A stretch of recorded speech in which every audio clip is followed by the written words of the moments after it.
చేతులైతే ఆ రోజు కాంగ్రెస్ పార్టీకి జైగొట్టినాయో ఆ చేతులకే ఈరోజు కాంగ్రెస్ ప్రభుత్వం సంఖ్యలు వేస్తూ ఉన్నది. ఏ చేతులతోనైతే ఆ రోజు కాంగ్రెస్ పార్టీ కరపత్రాలను పంచారో, ఏ చేతులతోనైతే ఆ రోజు కాంగ్రెస్ పార్టీ గోడ పోస్టర్లను అతికిచ్చారో ఆ చేతులకే ఈరోజు కాంగ్రెస్ ప్రభుత్వం సంఖ్యలు వేస్తూ ఉన్నది. ఏ గొంతులతో అయితే కాంగ్రెస్ పార్టీ విధానాలను నినాదాలుగా మలిచి గొంతెత్తి ఊరూరా ప్రచారం చేసిందో ఆ గొంతులను ఈరోజు కాంగ్రెస్ ప్రభుత్వం అణిచివేస్తూ ఉన్నది, నొక్కివేస్తూ ఉన్నది. ఇది చాలా దుర్మార్గం, దురదృష్టకరం. ఇది ఓడెక్కదాకా ఓడమల్లన్న, ఓడదిగినాక బోడమల్లన్న చందంగా ఈరోజు కాంగ్రెస్ పార్టీ ప్రభుత్వం వివరించడము ఇది చాలా వింతగా ఉన్నది. 10 ఏళ్ళు అధికారానికి దూరమైనటువంటి కాంగ్రెస్ పార్టీ మళ్ళీ ఎక్కడ అధికారానికి దూరమవుతామో అనేటువంటి ఆతృతతోని ఆ రోజు ప్రపంచంలో ఉన్నటువంటి అన్ని హామీలను ఇచ్చి ప్రజలను నమ్మించి నట్టేట ముంచింది.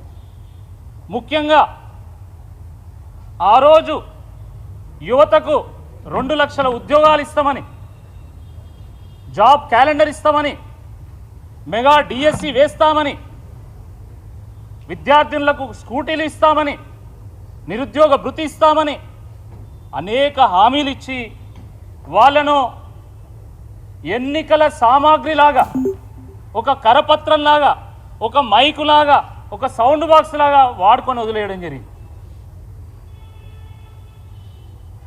ఆ రోజేమో పొద్దాక ఒక 10 సార్లు ఫోన్ చేసి వాళ్ళని పిలిపించుకొని గాంధీ భవన్లో కూర్చోబెట్టుకొని మీకు 2 లక్షల ఉద్యోగాలు ఇస్తాం, అది చేస్తాం, ఇది చేస్తామని నమ్మవలికి యాత్రలు చేయించుకొని తీరా అధికారానికి వచ్చిన తర్వాత ఈరోజు వాళ్ళను విస్మరించడం చాలా దురదృష్టకరం. ఇచ్చిన హామీల గురించి, మా సమస్యల గురించి విన్నవించుకోవడానికి మేము గాంధీ భవన్కి వస్తున్నామని చెప్పి నిరుద్యోగులు గాంధేయ మార్గంలో ఈరోజు గాంధీ భవన్ వైపు వెళ్తూ ఉంటే గేట్ల దగ్గర దొరకబట్టుకొని ఈరోజు గొరగొర గుంజుకుంటూ పోయి, ఈడ్చుకుంటూ పోయి ఈరోజు జీబులు ఎక్కించి, వ్యాన్లు ఎక్కించి వాళ్ళను ఏదో సంఘ విద్రోహ శక్తుల్లాగా వాళ్ళను ట్రీట్ చేయడము, వాళ్ళని అరెస్ట్ చేయడము, అక్రమ కేసులు పెట్టడము ఇది చాలా దుర్మార్గం. దీన్ని బీఆర్ఎస్ పార్టీ తీవ్రంగా ఖండిస్తూ ఉన్నది. కుండ బదులుతో పగిలింది కానీ కుక్క బుద్ధి ఏందో తెలిసిపోయింది. ఆ రోజు నిరుద్యోగ సమస్యను మేము పరిష్కారం చేస్తామని అనేక సందర్భాల్లో, అనేక సభల్లో, అనేక సమావేశాల్లో చెప్పి ఈరోజు వాస్తవమే వాళ్ళు ఆ నిరుద్యోగ సమస్యను పరిష్కారం చేసిండ్రు. ఎక్కడ కాంగ్రెస్ పార్టీలో ఉన్నటువంటి నిరుద్యోగ సమస్యను పరిష్కారం చేసి రాజకీయ నిరుద్యోగులకు ఉద్యోగాలు రాగానే అసలు నిరుద్యోగులను ఈరోజు గాలికి వదిలేసింది. వాళ్ళు చేసిన తప్పేంది?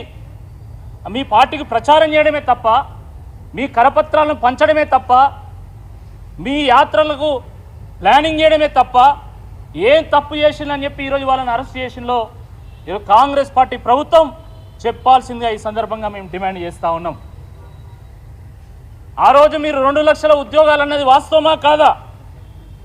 ఈరోజు 2 లక్షల ఉద్యోగాల సంగతి ఏంది అని అడిగితే ఒక మంత్రి 40,000 ఉద్యోగాలు ఇచ్చినామంటాడు, ఇంకో మంత్రి 50,000 ఉద్యోగాలు ఇచ్చినామంటాడు, ముఖ్యమంత్రి గారు 60,000 ఉద్యోగాలు ఇచ్చినామంటాడు. ఇక పిసిసి అధ్యక్షులు ఆయన నేనేమన్నా తక్కువనా, అరే మంత్రులంతా ఇంత చెప్పి నేను కూడా చెప్పాలి కదా అని ఆయన 10,000 యాడ్ చేసి ఆయన 70,000 చెప్పింది.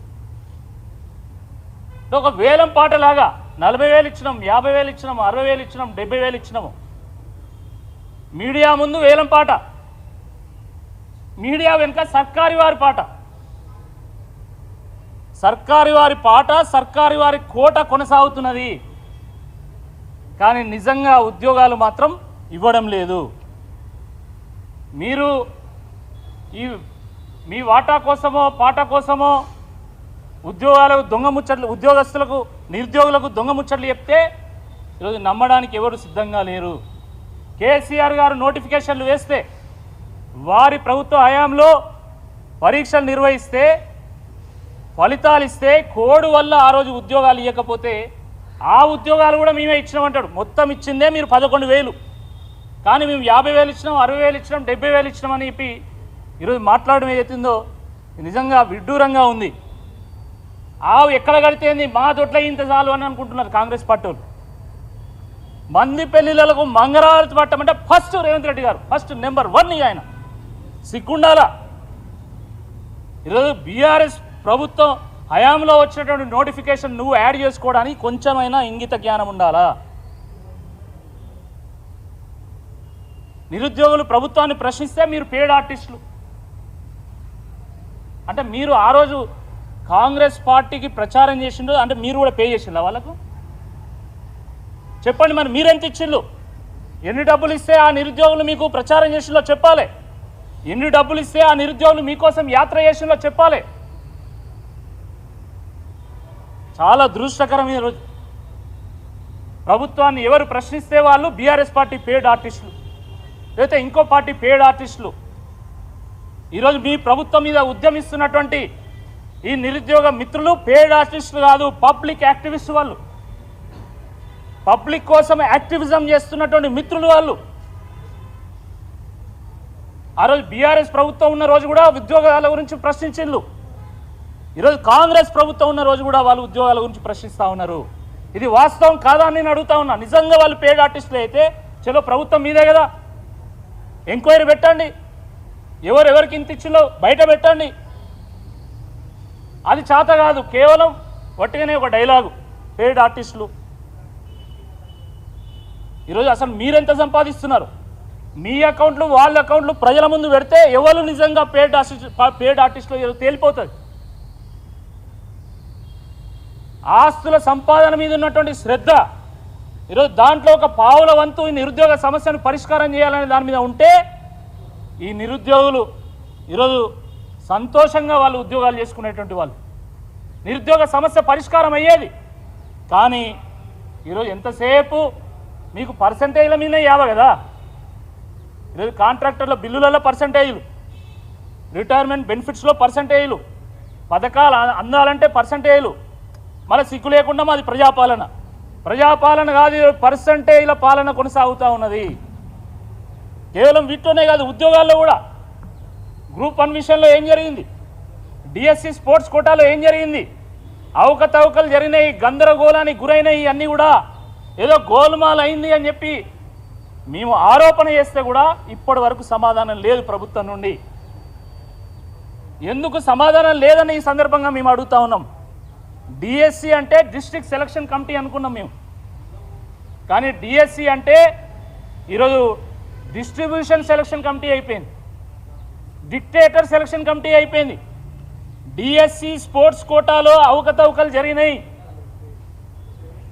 దీని మీద ఎంక్వైరీ వేయండి, అసలైనటువంటి క్రీడాకారులకు ఉద్యోగాలు ఇవ్వండి అని చెప్పి ఈరోజు నెత్తినోరు మొత్తుకుంటా ఉంటే నిరుద్యోగులు 3 సార్లు సర్టిఫికెట్లు వెరిఫై చేసి 10 నెలలుగా వస్తూ ఉన్నా కూడా ఇప్పటివరకు ఆ ఎంక్వైరీలు ఏం తేలిందో కూడా ఎవరికి తెలియదు. ఇంత దుర్మార్గం. గ్రూప్ 1లో అవకతవకలు జరిగినాయని చెప్పి మేము ఆరోపణలు చేసిన తర్వాత ఈరోజు కోర్టులో ఉన్నది, కానీ ఇప్పటివరకు ప్రభుత్వం నుండి ఒక్క సమాధానం కూడా లేదు. గురుకుల సీట్లు అమ్ముకుంటున్నారు, ఇది వాస్తవం కాదని నేను అడుగుతా ఉన్నా. ఇంకా మళ్ళీ మీరు వచ్చి నిరుద్యోగ మిత్రులను ఉద్యమకారులను పట్టుకొని ఈరోజు పేడ్ ఆర్టిస్టులు వాళ్ళ కోసం పనిచేస్తున్నారు, వీళ్ళ కోసం పనిచేస్తున్నారని మాట్లాడము నిజంగా శోచనీయం అని చెప్పి ఈ సందర్భంగానే నేను గుర్తు చేస్తా ఉన్నాను. పాపం వాళ్ళు విద్యార్థులు కదా, నిరుద్యోగులు కదా, లాఠీ దెబ్బలు తింటున్నారు, అక్రమ కేసులు వాళ్ళ మీద బనాయిస్తున్నారు, వాళ్ళు స్టేషన్లలో పోతున్నారు, జైలు పోతున్నారు అని చెప్పి ఎవరో ఒకరు విలేకరు, అసలు మీడియా వాళ్ళు కావచ్చు, లేకపోతే డిజిటల్ మీడియా వాళ్ళు కావచ్చు, ఎవరైనా వాళ్ళ ఇంటర్వ్యూలు తీసుకుంటే వాళ్ళు నకిలీ జర్నలిస్టులు, వాళ్ళు అసలు జర్నలిస్టులు కానే కాదు, వాళ్ళు ఎంఏ జర్నలిజం చేసిందా, బిఏ జర్నలిజం చేసిందా అని చెప్పి ఈరోజు ముఖ్యమంత్రి గారు మాట్లాడడం ఏదైతుందో ఇది చాలా దుర్మార్గం. అసలు ముఖ్యమంత్రికి ఏం సంబంధం? ఎవరు అసలు జర్నలిస్టు, ఎవరు ఫేక్ జర్నలిస్టు, ఎవరు డిజిటల్ జర్నలిస్ట్ అని ముద్ర వేయడానికి అసలు ముఖ్యమంత్రికి ఏం సంబంధం అని అడుగుతున్నా. ఈరోజు ప్రతి పౌరుడు ఒక జర్నలిస్టే, దానికి జర్నలిజం చేయాల్సినటువంటి అవసరం లేదు. ఎందుకు డిజిటల్ మీడియా మీద ఇంత అక్కసు అంటే మెయిన్ స్ట్రీమ్ మీడియాలో కవర్ కానీ కొన్ని ఉదాహరణకు నిరుద్యోగులకు సంబంధించినటువంటి సమస్యలు ఈరోజు మెయిన్ స్ట్రీమ్ మీడియాలో కొంత ఒత్తిడి వల్ల ఎంతైతే కవర్ కావాలో అంత కవర్ కావడం లేదు. కాబట్టి డిజిటల్ మీడియా వాళ్ళని పిలిచి వాళ్ళ డిబేట్లు పెట్టి ఇంటర్వ్యూలు పెట్టి వాళ్ళ సమస్యలు ఏందో చెప్పేటువంటి ప్రయత్నం చేస్తే వాళ్ళ మీద అక్కసు వెళ్ళగక్కేటువంటి ఒక ప్రయత్నం ఈరోజు చేస్తూ ఉన్నారు. ఎవరైనా ప్రెస్ క్లబ్ పోయి మాట్లాడితే అక్కడ ఏమంటాడు కంట్రీ క్లబ్ పబ్బు అని మాట్లాడతారు. అంటే ప్రెస్ అంటే కనీస గౌరవం లేదు అసలు. ఇంత జరిగితే దురదృష్టకరమైనటువంటి విషయం ఏంటంటే ఏ ఒక్క సీనియర్ జర్నలిస్ట్ కూడా ఒక ప్రెస్ క్లబ్ను పబ్బేనే ఎందుకన్నాం అని చెప్పి ఈరోజు వరకు ప్రశ్నించారు. చాలా దుర్మార్గం ఇది, చాలా దురదృష్టకరం అని చెప్పి ఈ సందర్భంగా గుర్తు చేస్తూ ఉన్నాను. ఆ రోజేమో నిరుద్యోగ మిత్రులందరూ మీకు దేవుళ్ళతో సమానం. ఒక్కొక్కరిని పిలిచి మీ పక్కన కూర్చోబెట్టుకొని గౌరవించి వాళ్ళు కిరీటాలు పెట్టేటువంటి ప్రయత్నం చేసిండ్రు. ఈరోజు మిమ్మల్ని ప్రశ్నిస్తే మాత్రం ఈరోజు వాళ్ళు దయ్యాల్లాగా కనబడుతూ ఉన్నారు. ఆ రోజు దేవుళ్ళు అయిపోయింది, ఈరోజు దయ్యాలు అయిపోయింది. దేనికోసం అని చెప్పి ఈ సందర్భంగా నేను ప్రశ్నిస్తూ ఉన్నాను. ఇక జాబ్ క్యాలెండర్ అయితే అది ఒక పెద్ద జోక్ అయిపోయింది. జాబ్ క్యాలెండర్, ఆ క్యాలెండర్లో కేవలం పండుగలు పబ్బాలు పంచాంగాలే ఉంటాయి తప్ప జాబులు మాత్రం ఉండయి. ఒక్క జాబ్ అంటే ఒక్క జాబ్ నోటిఫికేషన్ కూడా ఈరోజు సరిగ్గా వేయడం లేదు. నాకు తెలిసి దేశంలో ఏ ఒక్క పబ్లిక్ సర్వీస్ కమిషన్ కూడా ఇంత దారుణమైనటువంటి ఒక జాబ్ క్యాలెండర్ విడుదల చేస్తుందని చెప్పి నేను అనుకోవడం లేదు. అలా ఎన్ని జాబులు ఇస్తారనేది చెప్పరు, పోనీ జాబులు ఎప్పుడు ఇస్తారనేది చెప్పరు. మరి అలాంటప్పుడు అది జాబ్ క్యాలెండర్ ఎట్లయితుందో ఒక్కసారి చెప్పాల్సినటువంటి అవసరం ఉంది. నిండు శాసనసభలో